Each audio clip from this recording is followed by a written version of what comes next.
the clothes you're wearing, the desk you're sitting at, the food in your kitchen, the chair beneath you. Almost everything around you has been on an extraordinary journey.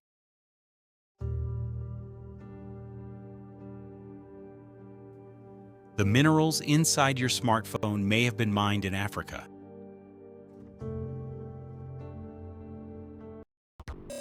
Its chips could have been manufactured in Taiwan. Its display assembled in South Korea. Its components shipped through Singapore. Its final assembly completed in China. Then loaded onto a cargo ship. Crossed oceans. Passed through multiple ports. Been unloaded into warehouses. Transported by rail and truck. And eventually arrived in a store near you. Every object around us carries a hidden story. A story of movement. A story of logistics. A story of trade. In fact, more than 90% of global trade by volume travels by sea. And at the center of these supply chains sits a company that most people have never heard of. Its name is DP World. And perhaps the most remarkable part of this story is where it began. Not in London, not in New York, not in Shanghai, but in a city that by all conventional logic should never have become one of the world's great commercial centers, Dubai. This is the story of how Dubai bet its future on trade, how it built ports that people thought were absurd, how those ports became a global empire. This is the story of DP World. Before the skyscrapers, before the luxury hotels, before Dubai became synonymous with ambition, there was a creek. For centuries, Dubai Creek served as the Emirates' lifeline. Small vessels carried pearls, spices, textiles, and gold. Merchants from India, Persia, and East Africa came here to trade. Dubai survived because of commerce. But by the 1960s, the world was changing. Global shipping was entering a new age. Ships were becoming larger. Trade volumes were growing rapidly. Containerization was beginning to transform maritime commerce. And Dubai's creek was becoming inadequate. The city faced a difficult reality. Its future infrastructure no longer matched the future economy. At the same time, another challenge loomed: oil.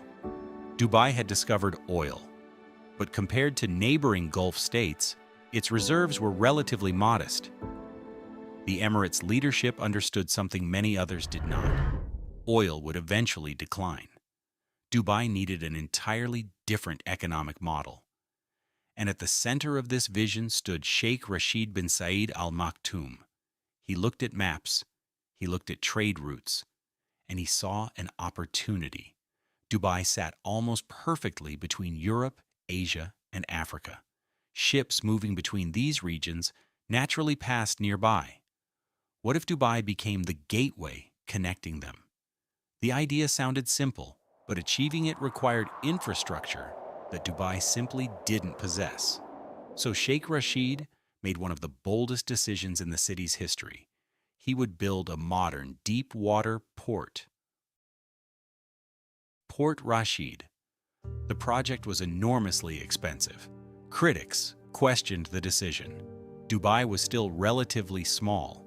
Trade volumes seemed insufficient. The risks were enormous. Then Sheikh Rashid shocked everyone.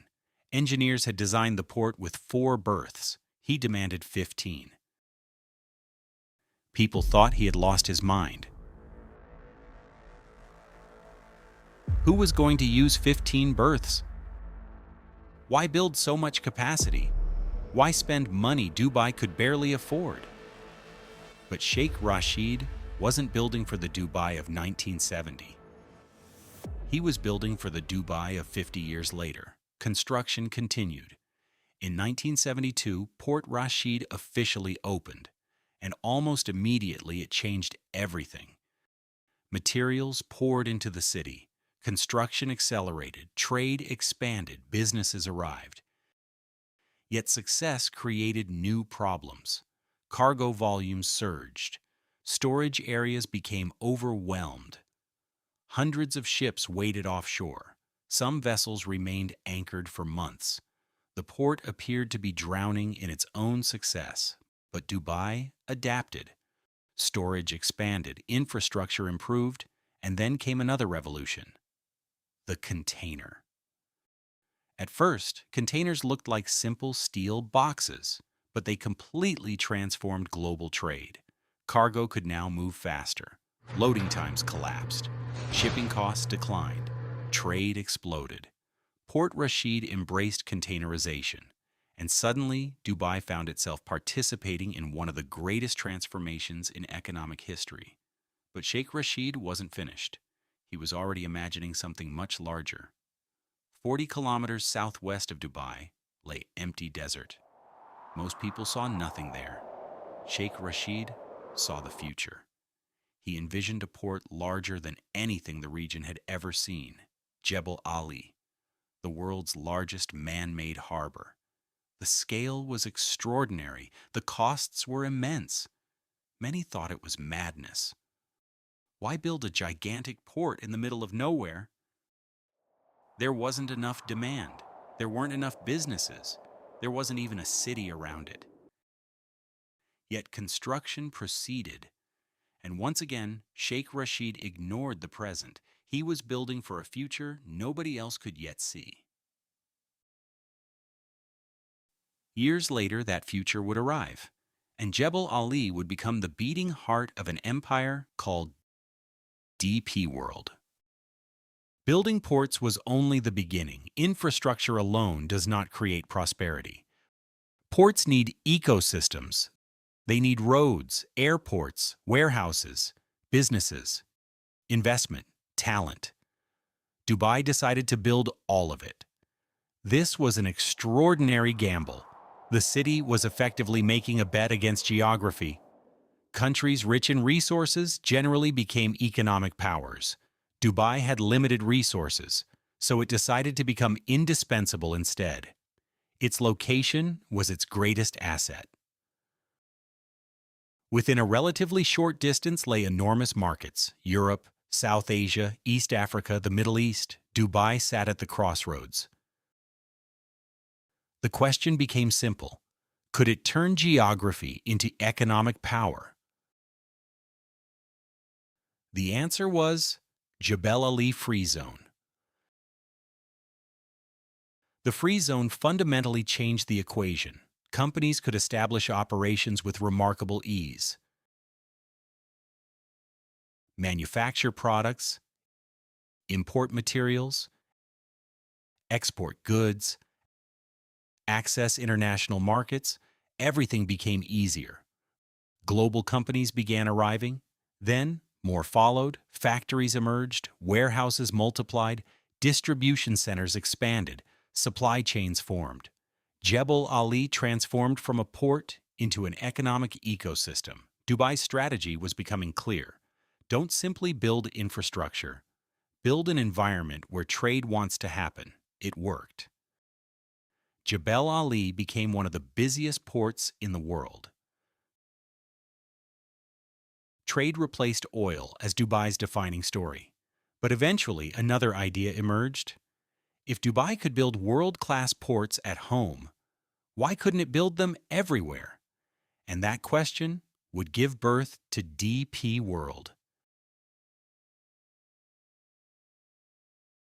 By the late 1990s, Dubai had accomplished something remarkable. A city that once depended on pearl diving and small-scale trade had built one of the world's busiest ports. Jebel Ali was thriving. Companies were pouring into the free zone. Trade was exploding. But Dubai's leaders had started thinking differently. They weren't looking at the port itself anymore. They were looking at a map of the world. And they saw something strange. Almost every major economy depended on maritime trade. China, India, Europe, the United States, Brazil, Africa, everything moved through ports. And while trade was becoming increasingly global, most port operators still thought locally. They focused on their individual ports. Dubai saw an opportunity. What if ports could be managed as one interconnected network? What if expertise developed in Dubai could be exported? What if a company based in the Middle East could become a global infrastructure player? In 1999, Dubai established Dubai Ports International. Its purpose was simple: go abroad, acquire expertise, win concessions, operate ports beyond the UAE. At the time, it sounded ambitious. A company from Dubai competing against established Western operators? Many would have considered it unrealistic. But Dubai had already done unrealistic things before. The company secured projects in Saudi Arabia, then Djibouti, then India, then Romania. The list continued growing. Each project taught valuable lessons. Every port was different, different regulations, different political systems, different customers, different challenges, and slowly, Dubai was becoming something entirely new. Not merely the owner of Jebel Ali, not merely the operator of Port Rashid, but an international infrastructure company. Meanwhile, another organization managed Dubai's domestic ports, the Dubai Ports Authority, and eventually a question emerged. Why keep these operations separate? One managed local ports, the other managed international ambitions. Both had the same expertise. Both shared the same vision. So in 2005, Dubai merged them. The result was DP World. At the time, few people outside the shipping industry paid attention. There was no massive celebration, no global headlines. But looking back, it was one of the most important decisions in Dubai's economic history, because DP World was never intended to remain a regional operator. Its ambitions were global. It wanted to become one of the most important companies in international trade. And it was about to make a move that would shock the entire maritime industry.